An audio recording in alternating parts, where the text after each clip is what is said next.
This is exciting. It spurs our imaginations and it forces us to ask big questions. Space, it affects us all and it connects us all. We can? How long is this one? Next one? Oh, it's going to take forever. I got so much stuff. Okay. Here we are. UFO! Well, I guess we can just chop it up. There's a guy, it's really funny. Ahead. And I'll put a link into his podcast or YouTube channel in the description. And I've yet to do any of this, but I will do it. And his name is he goes on his YouTube thing is Professor Simon Holland. And this guy is really does. I think from what he said, he was a film producer or something. He did films for National Geographic and documentaries, and he had a bunch to do with that for years and years. And now he's retired, and so he's doing this YouTube channel. And the guy's brilliant, but he looks like the mad professor. He's got this white hair that's sticking out to here, and he's got these black round glasses. The guy looks fantastic, just for the part. And he is good, and he does great videos. But about, I guess, 4 or 5 months ago, he came out and did a video, and I'll put links to it because they're so well done that I don't know. Did you get to watch the video? Yeah, I did. Yeah. So they're just so well done that I don't know. I got a kick out of it. Well, he did the first video, I guess 3 or 4 months ago, and then he did a follow-up video. And so what it has to do, and I think, and I might be wrong, but what they're talking about, they found signals from what they call these Dyson spheres. It's really science fiction stuff. That we're believing that these advanced civilizations, if they're out there, could build these planet-sized satellites where people could live, and of course, all this, they would be able to tap into the energy in the sun and use that as power, and they'd be able to build these massive technologies of wonder, and we would pick up. So that's what they're talking about. But it all stems. This is really, and you heard of, and I don't know, maybe you understood some of this. I did not get at all. Yeah, I was had a hard time following. Yeah, but anyway, so in the late 80s, Carl Sagan and his buddy decided, hey, if we're going to look for, they set up SETI, Search for Extraterrestrial Intelligence or something, whatever SETI stands for. Yeah. And they said, well, there's too many bands to look at. I mean, the universe, what band do you look at? And they decided on hydrogen, because hydrogen has that buzz or that, and anybody can pick up hydrogen, the electronic signal of hydrogen. It's everywhere in the universe. So I guess now I'm trying to remember who they talked to, but somebody came up with an app so that anybody could run the app, and they took the information that they had already collected from the radio telescopes and say, hey, let's just hand out little portions of these signals that we've collected. And there was a Japanese mathematician, I believe, or something. No, that was the Italian guy that figured it out at the end. Okay, yeah. But and maybe there was a Japanese guy there. I can't remember. But throw one in. So throw one in there.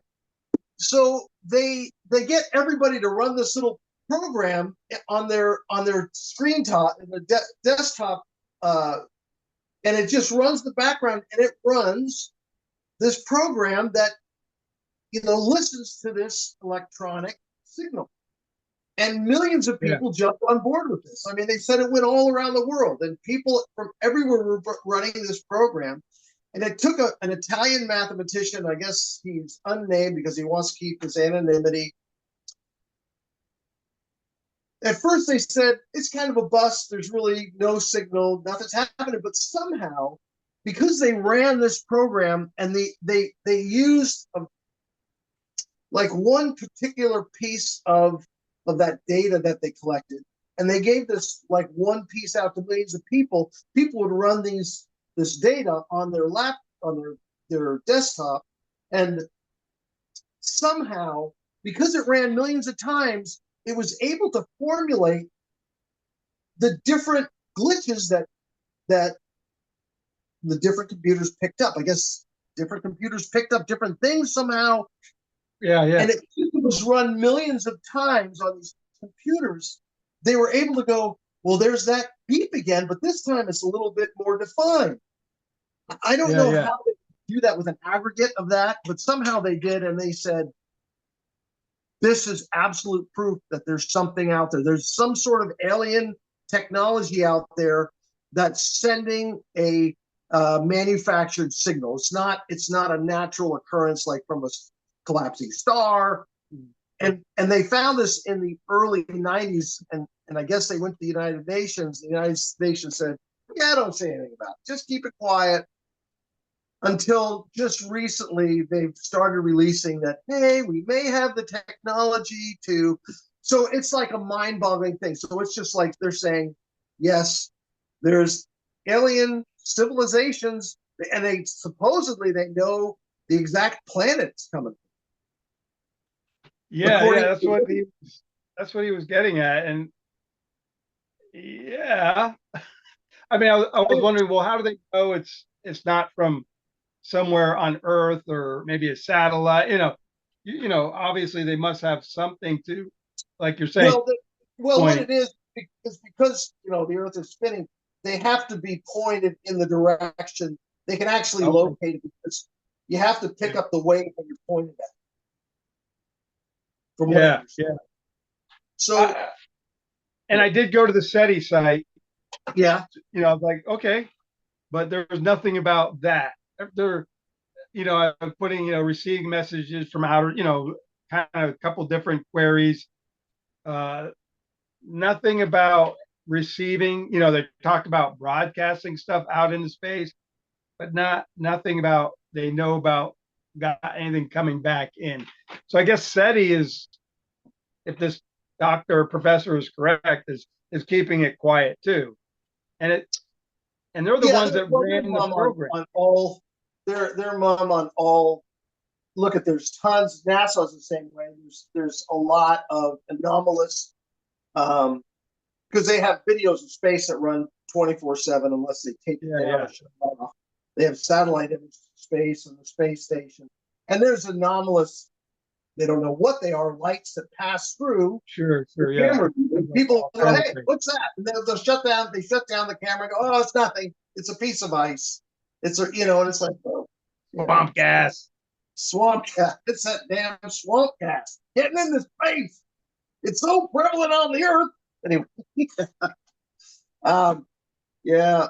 So anyway, that's all the swamps. That pretty much sums it up. It's just like one of these weird, and it's anticlimactic, because I mean this happened pretty much in 1999. This was kind of maybe early 2000s. If this yeah. It was the 90s or something that they discovered it, and they've been and they just kept it quiet. So now it's like, with all the crazy UFO sightings that have happened, and just all the nuttiness that goes on with UFOs, and it's kind of hilariously anticlimactic when you think about it.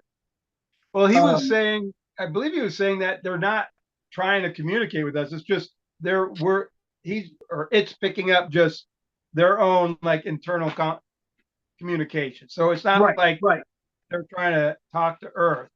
It's just like whoever they're talking to on that planet. We're just intercepting communications between, or whatever, they're just the buzz that they're putting off.